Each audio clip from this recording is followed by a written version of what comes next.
right, CC, break this down a little bit. What puts guys like Aaron Rodgers and Tom Brady so far ahead of the rest of the quarterback field? What is it about these two? Okay, as far as the guys playing the game now, Aaron, the only way to describe it is if, and I listened to Steve Young talk to him. I got a lot of respect for Steve Young, undersized quarterback, had great athletic talent, speed, quickness, but didn't throw the biggest football, didn't have the best velocity, had unbelievable timing, student of the game. Later on in life went on to be a lawyer, so you know he's a very, very smart guy. When you say didn't throw the biggest football, just because you and I actually, oddly, were talking about this yesterday, didn't have a rocket arm. No. Didn't have a rocket arm. He had less arm power. Yes, Greg Maddox. He could find every spot, every arm angle, but not as good an arm as Drew Brees. Like when we look at Drew Brees, we look at him as a complete quarterback, but not necessarily the physical skills. Aaron Rodgers has the best arm that we've seen since Dan Marino. So as far as pure talent, he has the best throwing motion, velocity on ball, how he can vary that. Accuracy, all of it. And he's not a big guy. He can generate so much ball velocity, and I don't know how he does it. That's what Quarterbacks don't even know how he does it. I was going to ask you that. Is that just almost there is, like he has something, if he did an MRI on his shoulder, there'd be something. Remember, I hate to use this comparison. Secretariat had a enlarged heart. Yes. You remember that? And like that was one of the reasons Secretariat. Because Rodgers' ability to put that type of velocity on a football, the accuracy and the placement are one thing, but the zip on it, when he's not Cam Newton, it doesn't make sense. It almost seems like he has something a little genetically different with him, right? Michael Phelps. Yeah, and I think, yes, Michael Phelps with the webbing, his feet, the webbing, exactly. Everything. Like he was meant to be a swimmer. Aaron Rodgers, quarterbacks are amazed by him. So that's one of the most respectable things. People like Steve Young, people who study quarterback, they're amazed by his physical gifts and how it's displayed. Tom Brady, if there's 5 things you want on a quarterback, there's only one thing that Tom Brady is great at, and that's crunch time. That's where I would say he's the best quarterback. He wouldn't throw the best ball. He wouldn't have the best physical skills. He wouldn't have but he would be in the top 5 of all those things. Tom Brady has made himself into the best quarterback.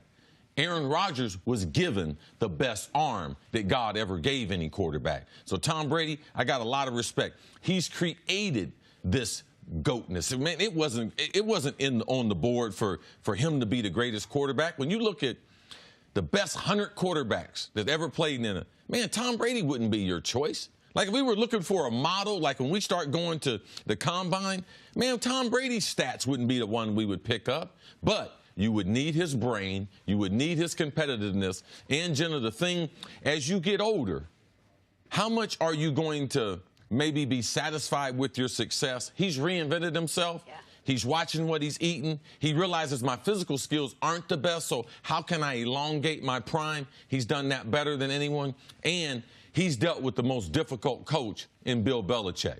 So all these different things it would take to be a great quarterback, Tom Brady, he might not be the best but the clutch performance being number 1. The other thing, his marks are so high.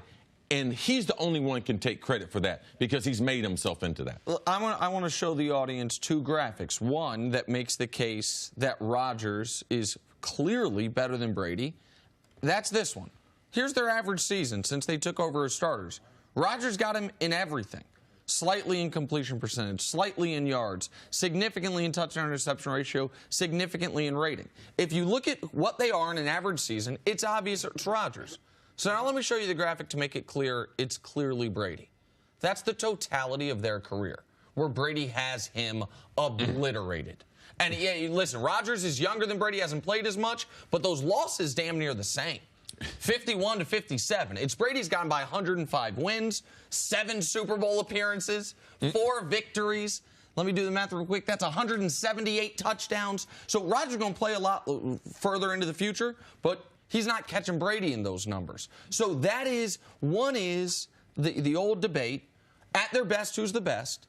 And the other is the totality of one's accomplishments. You said Brady's only the number 1 in clutch. I'll add a second part of it. Longevity. To do it for as long as he's done it at this high of a level, he's second to basically no one ever. One part of Rodgers' story, though, that I think gets underrated is the degree of difficulty of the situation he walked into. He was not only replacing Brett Favre, he was replacing Brett Favre, who some fans in Green Bay felt had been unfairly pushed out. A lot of fans were sick of the back and forth, but some fans are Brett Favre loyalists. They were, last year that Favre was in Green Bay, they were 13-3 in overtime of the NFC Championship game. I think people forget that. Like, it was the undefeated Pats year. It was the 07 Patriots year, was Favre's last year in Green Bay. Rodgers has to come in and replace that. And what he did, he came in his rookie year, even though not his rookie year, his first year starting, they didn't win a lot, but he had a quarterback rating about 94, better than 2-to-1 touchdown-interception ratio. He was great from the beginning. Brady walked into a situation where fans were sick of Bledsoe. They were 21-25 over the last 3 years with Bledsoe. He was pressed into duty because of injury. There were no expectations, and they had a great defense. So they walked into very different situations, and they both obviously made the very most of those situations. But I think people forget exactly what Aaron Rodgers was walking into when he finally got the starting job in Green Bay. I think the situational aspect of this is the most intriguing. How much of their careers are impacted by the situations both quarterbacks are in? Aaron Rodgers playing for the Packers in that organization, which you know what they do or don't do, and how they go out and get players. And then Tom Brady, who's playing with a Hall of Fame coach who has they don't have a ton of talent around him, but they gave him Gronk, they gave him Randy Moss, like they give him what they need to do, and Kraft has taken care of him. How much of their careers are impacted by the two situations that they both played in? Oh, definitely. But I just believe that Tom, being a student of the game, that it's a lot of times people look at us and they look who you're partnered to, and they be like, wow, man, your partner must be really special. Tom Brady was meant for Bill Belichick. Yes. Because even after 3 Super Bowls, Tom Brady wasn't considered one of the greatest quarterbacks. But Tom Brady, he worked so hard at the game as far as throwing the football that Bill Belichick changed his offensive philosophy. That's how good Tom Brady was. He got the first in a team concept. Those first 3, yeah, he got those. But after that, it became, I have to change because my quarterback's so good. Aaron Rodgers, I like the fact that he went to Green Bay. It's a special place. And, yes, they did have high expectations. But he's also the most talented. So he went to a perfect place where maybe the standard was higher compared to going to a place where football is not as important. Other franchises, it's not as important. So I just believe that the greatest, where they went there for a reason. There was a reason why I was cut in Philadelphia and ended up having to go to Minnesota to be able to find myself. And I just believe both of those stories and how they got there are unique in themselves and help them evolve into the players they are. I believe Brady and Belichick were not only the perfect combo, but if you do believe in like a sports fate, it does seem like they were meant to be together, right? Similar to Breeze and Sean Payton, by the way. Both of those guys were not who they were until they came together. I think Rodgers could have been Rodgers anywhere. I think it's cool he gets to do it in Green Bay, but what if Rodgers got to play in a dome? What if Rodgers got to play in a softer division? What if Rodgers got to play with a team that was more active in free agency? But what if Rodgers played with Bill Belichick? Sure. Well, I mean, that have worked as well. Well, I mean, and Brady reportedly in the book that was just written said offhandedly once, if Rodgers had Belichick, he'd throw for 7,000 yards a year. Brady said that. That's in the latest Ian O'Connor book, I think it is. That's hyperbole, but I think you say 99% of the guys are system players. I think Rodgers might be that 1%. I think Rodgers might be the one guy, almost any system, almost any situation, his talent is going to shine. Brady got put in the perfect situation to exhibit that clutchness.